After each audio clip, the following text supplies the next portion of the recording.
Saya kira karena lagu berbahasa Jawa itu kayaknya kelemar-kelemar. Ternyata tidak. Oke, bismillahirrahmanirrahim. Wal adzanu, adapun telinga la tafirru, ialah tidak kabur itu telinga, min hadhil halqati, dari adanya lingkaran ini, gitu ya. Walaupun ini disebut sebagai huruf, sebagai omong kosong, tapi telinga-telinga itu tidak otomatis menghindar dari adanya omong kosong itu. Kenapa? Karena telinga itu disebut telinga karena memiliki kesanggupan untuk mendengarkan. Kalau telinga itu tak memiliki kesanggupan untuk mendengarkan, itu bukan telinga, cantolan baju itu. Cantolan baju. Jadi agar telinga kita disebut sebagai telinga, maka harus memiliki kesanggupan untuk mendengarkan, untuk memahami apa yang dikatakan oleh orang lain. Harus itu. Jadi karena itu kemudian disebutkan bahwa telinga-telinga itu tidak menghindar dari apa yang disebut sebagai huruf. Sebab kata-kata itu disebut sebagai huruf hanya bagi orang tertentu, disebut sebagai hakikat bagi orang-orang yang lain. Jadi betapa pentingnya kita itu ya memiliki kesanggupan untuk memahami dan mendengarkan kata-kata dari siapa saja. Perlu itu. Kalau perlu, kita memiliki kesanggupan untuk mendengarkan dan memahami kata-katanya orang gila beneran. Kalau ini kan bukan orang gila beneran ya, orang gila kepada Allah Ta'ala, kan begitu. Nah, kalau orang gila beneran, itu kan pasti sesungguhnya memiliki akal juga di balik kata-katanya itu. Jadi menurut mereka, tidak asal ngomong loh menurut mereka itu pasti kan. Tapi kan bagi kita, orang gila aja didengerin, kan begitu. Mestinya tidak loh. Kenapa? Karena orang gila itu sesungguhnya memiliki jenis logika yang tidak sama dengan logikanya diri kita. Maka belajarlah untuk bisa kita dengarkan, kita pahami, dan lain semacamnya itu.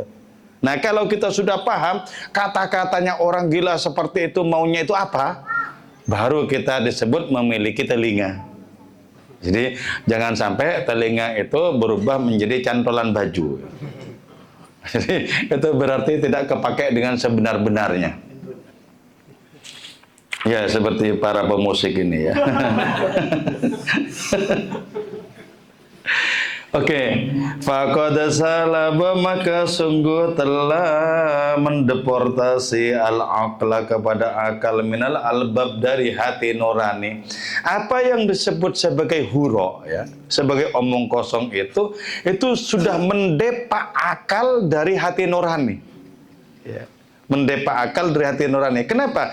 Akal itu kok didepak dari hati nurani? Karena ketidaksanggupan orang untuk memahami apa yang disebut sebagai huro itu, sebagai omong kosong itu. Di satu sisi, apa yang disebut sebagai omong kosong itu tak lain adalah hakikat. Jadi ya, ketika telinga kita bisa mencerna adanya omong kosong itu berarti mencerna hakikat, dan karena bisa mencerna hakikat maka itulah yang disebut sebagai telinga. Jadi ya, betapa seringkali telinga kita itu memiliki keterbatasan untuk apa? Untuk bisa memahami sesuatu yang berada di luar kapasitas diri kita. Seringkali terbatas seperti itu. Tapi kemudian ketika keterbatasan itu kita atasi, misalnya ya, dengan mencoba untuk terus-menerus mendengarkannya, sama seperti kita membaca puisi-puisi Maulana Rumi yang semula asing, karena sering mendengarkannya, sering membacanya, lama-lama masuk juga ke dalam pikiran kita. Oh, ini maksudnya begini, maksudnya begitu. Sehingga adanya kalimat-kalimat yang semula asing menjadi kita pahami. Nah, itu baru menjadi telinga itu. Menjadi telinga. Jadi sesungguhnya saya dalam rangka apa? Dalam rangka berbicara ini agar telinga kita menjadi telinga beneran itu loh. Jadi, kalau enggak ya telinga-telingaan itu. Kalau tidak. Oke ya. Jadi betapa sering apa yang disebut sebagai omong kosong itu membuang akal dari hati nurani gitu loh. Sehingga yang semula sesungguhnya tak berjarak antara akal dengan hati nurani kemudian menjadi berjarak karenanya. Kenapa? Tidak paham. Tidak paham. Jadi ya, sama ketika misalnya kita membaca puisi-puisi yang gelap gitu ya. Puisi-puisi yang bagi kita hanyalah merupakan kata-kata belaka. Tapi sesungguhnya bagi si penulis puisi itu nggak paham juga. Bagi si penulis puisi itu ya bukan hanya kata-kata biasa, ini luar biasa. Ini yang kemudian diikuti oleh para penyair Indonesia. Ya. Jadi, para penyair Indonesia itu kalau menulis puisi dengan bahasa yang gamblang kok terkesan itu puisinya sangat dangkal, pemahamannya sangat mudah, maka dibikin digelap-gelapkan. Apa ini? Aku juga nggak paham. Nah, kalau penyairnya saja nggak paham, apalagi orang lain. Wah, itu puisi-puisi Indonesia. Kebanyakan ke arah sana. Kalau yang serius, saya kira ya tidak ya. Tapi banyak juga yang ke arah sana, saya kira. Hatta tadha, sehingga meletakkan itu engkau rasa kepada kepalanya itu bainar roha, di antara penggilingan. Ya, kenapa kepalanya kok ditaruh di tengah penggilingan? Memang untuk digiling apa? Itu karena tidak paham, ya. Karena tidak paham. Jadi dengan demikian, maka apa yang disebut sebagai paham itu nomor satu loh sesungguhnya. Hanya ketika paham, maka kita bisa melanjutkan adanya bacaan. Kalau kita membaca dan kita tidak paham, jangan dilanjutkan, percuma. Percuma. Wong jelas dari bait pertama, dari paragraf pertama, nggak paham kok malah dilanjutkan. Kan berarti mengumpulkan ketidakpahaman itu. Jadi harus betul-betul paham, baru kita berlanjut. Paham, berlanjut, paham, berlanjut. Begitu. Baru bisa. Oke. Wala tautar, dan janganlah tertipu engkau bi'aklika, dengan akalmu. Fakam min ustadzin, betapa banyak dari seorang profesor fadzin yang pilih tanding. Jadi ya, hati-hati loh ya, jangan tertipu dengan akal. Akal itu sering menipu juga loh. Jadi adanya pemahaman-pemahaman tadi seperti dalam Al-Quran itu, tentang adanya pemahaman yang salah itu kan orang tertipu oleh akalnya itu.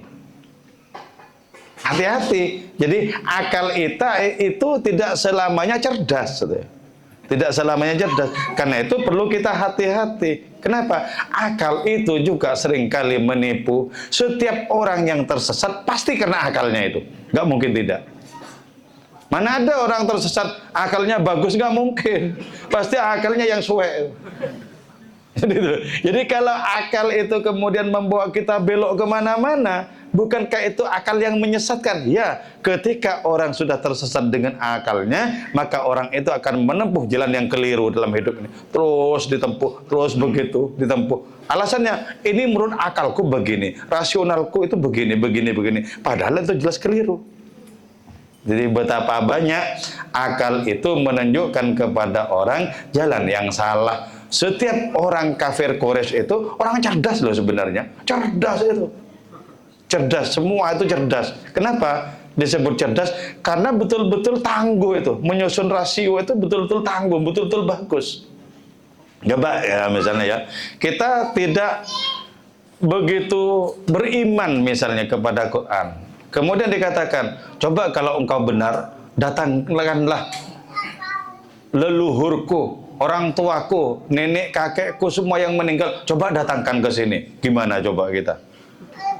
Kita akan mengatakan, ya benar juga ya kalau begitu. Malah bisa membenarkan itu. Kenapa? Karena akal kita itu tidak sanggup. Jadi karena itu janganlah kita sepenuh-penuhnya berpegang kepada akal. Walaupun juga jangan sepenuh-penuhnya akal itu ditinggalkan. Jangan. Jadi betapa pentingnya kita berpegang kepada akal, tidak kalah pentingnya kita berpegang kepada kitab suci. Terus seperti itu. Agar apa? Agar tidak salah kita mengambil keputusan. Makanya begini ya. Di antara orang yang ada di sini pasti menggunakan akalnya semua. Pasti menggunakan. Tapi juga ada yang tidak menggunakan loh. Ada yang tidak menggunakan juga itu. Tanyakan, tadi apa pengajiannya? Ya kayak gitu itu aja. Ya nggak pakai itu. Nggak kepake. Jadi ruwet-ruwetnya dewe. Cuman ruwet-ruwetnya. Nggak kepake apa-apa itu. Dari mana itu? Dari akal juga. Jadi karena itu kemudian disebutkan bahwa orang itu bisa cemerlang karena akalnya, orang itu juga bisa terbelakang karena akalnya pula. Hanya petunjuk Allah yang betul-betul bisa kita pegang dalam kehidupan ini. Oke. Kam min ustadzin fadzin. Ustadz itu biasanya dimaknai sebagai profesor ya kalau di negara-negara Timur Tengah itu. Betapa banyak profesor yang cerdas itu. Cerdas secerdas-cerdasnya akalnya itu cerdas. Tapi apa? Kemudian asbaha aktsaru haninan minal jinil hanan. Menjadi lebih tergila-gila padahal cerdas loh ya. Cerdas, menjadi lebih tergila-gila dibandingkan adanya pohon kurma di Masjid Nabawi di Madinah. Jadi biasanya kan kalau orang cerdas itu kan biasanya tidak menjadi tergila-gila tuh. Ini cerdas dan karena cerdasnya itulah dia kemudian menjadi tergila-gila kepada Allah, tergila-gila kepada Rasulullah. Kan kalau kita kenal yang banyak di kampus-kampus tuh orang-orang cerdas itu kan gak bergetar. Nah, ini karena cerdas itulah kemudian menjadi lebih gila ketimbang orang yang paling gila. Sama kata Maulana Rumi itu begini, andaikan Plato itu, kata Maulana Rumi, memiliki akal pikiran sebagaimana kami, dia akan lebih tergila-gila dibandingkan kami. Kenapa? Karena ketergila-gilaan itu lahir dari kecerdasan yang paling hakiki. Jadi ketika orang cerdas secara rohani akan mudah tergetar oleh sesuatu yang sepele. Tapi ketika orang cerdas secara akal, tak cerdas secara rohani, pantangan bagi orang itu tergetar oleh apapun. Jadi karena itu ada model cerdasnya orang yang tidak ada hubungannya dengan bangku-bangku sekolah ya. Ada cerdasnya orang yang ada hubungannya dengan bangku-bangku sekolah juga. Kedua-duanya sama-sama dimungkinkan. Bisa serong, bisa enggak. Sama-sama untuk keduanya itu. Coba ya, kalau kita membaca salah satu riwayat singkat dari Anne-Marie Schimmel ya.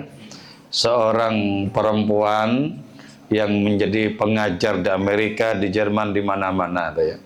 Yang kita katakan bahwa itu Kristiani gitu ya.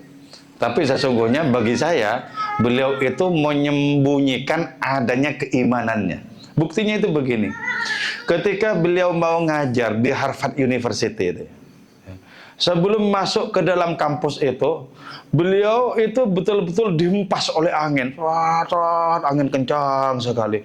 Beliau itu nangis loh. Kenapa? Ingat terhadap kaum yang ada di zaman dulu ya, yang dihempas oleh angin dan dimusnahkan oleh Allah Ta'ala lewat angin itu. Nangis beliau. Nangis. Jadi coba bayangkan ya, kenapa beliau itu bisa menangis? Karena menghayati sebuah ayat ya, yang mengatakan bahwa betapa banyak orang-orang yang kuat terlebih dahulu zaman dulu dan itu membangkang lalu dihempas oleh Allah Ta'ala dengan kekuatan angin dan musnahlah mereka. Nah, hanya teringat ayat seperti itu, beliau menangis. Itu kalau tidak karena bagusnya getaran hati beliau, kan tidak mungkin. Kan tidak mungkin. Jadi kalau hanya menyaksikan gitu kan nggak mungkin. Tapi karena hati beliau gampang untuk tergetar oleh segala sesuatu, termasuk yang sepele, maka bergetarlah kemudian hati beliau itu. Dari mana datangnya ketergetaran hati? Tak lain dari petunjuk Allah Subhanahu wa Ta'ala. Jadi nggak mungkin tidak. Orang seperti beliau adalah orang yang senantiasa memiliki hati yang mudah untuk tergetar. Oke. Ya. Karena iman dan padahal sang profesor itu merupakan sandaran bagi persoalan-persoalan alam. Orang-orang punya persoalan datang ke beliau ini, datang ke beliau ini, datang ke beliau ini. Dan karena beliau melayani pengaduan-pengaduan orang itu lewat ketulusan kepada Allah Subhanahu wa taala, maka Allah dengan mudah menggetarkan hati orang tersebut. Nah, itu yang disebut lebih tergila-gila dibandingkan sebuah cagak di Masjid Nabawi di Madinah. Itu begini ya. Di Masjid Nabawi itu yang masih awal-awal ya. Itu di situ kan ada pohon kurma yang seringkali dijadikan sandaran oleh Rasulullah ketika beliau mengisi pengajian, jadikan sandaran begini. Nah, suatu saat umat itu menjadi semakin banyak. Karena umat semakin banyak, mereka kemudian usul, bukankah sebaiknya kami jadikan sebuah sandaran untuk engkau ya Rasul? Silahkan, sabda Kanjeng Rasul itu. Ketika sudah dibuatkan adanya sandaran itu ya, kemudian pohon kurma itu dipindah itu loh. Pohon kurma itu tidak dijadikan sandaran Rasulullah lagi. Nah, di saat itu orang-orang di Masjid Nabawi itu menyaksikan pohon kurma yang dipindah itu nangis loh. Kenapa nangis? Karena sudah kadung menikmati dijadikan sandarannya Rasulullah. Pohon saja itu bisa nangis dan orang-orang bisa mendengarkan. Nah, kalau seorang profesor itu hatinya bagus, maka akan jauh lebih tergila-gila kepada Rasulullah dibandingkan adanya pohon kurma itu tadi. Bisa lebih gila kepada Kanjeng Rasul, bisa lebih menari-nari di hadapan Allah Ta'ala. Kenapa? Karena digetarkan oleh Allah. Jadi dengan demikian, adanya hati yang tergetar itu jauh lebih hebat dibandingkan kecerdasan akal yang ternyata miring, yang ternyata itu bengkok. Jauh lebih bagus. Lebih bagus.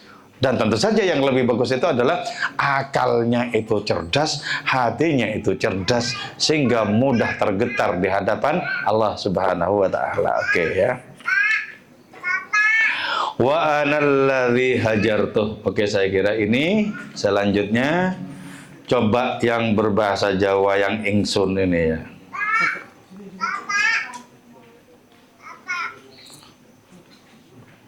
Selanjutnya nanti ini akan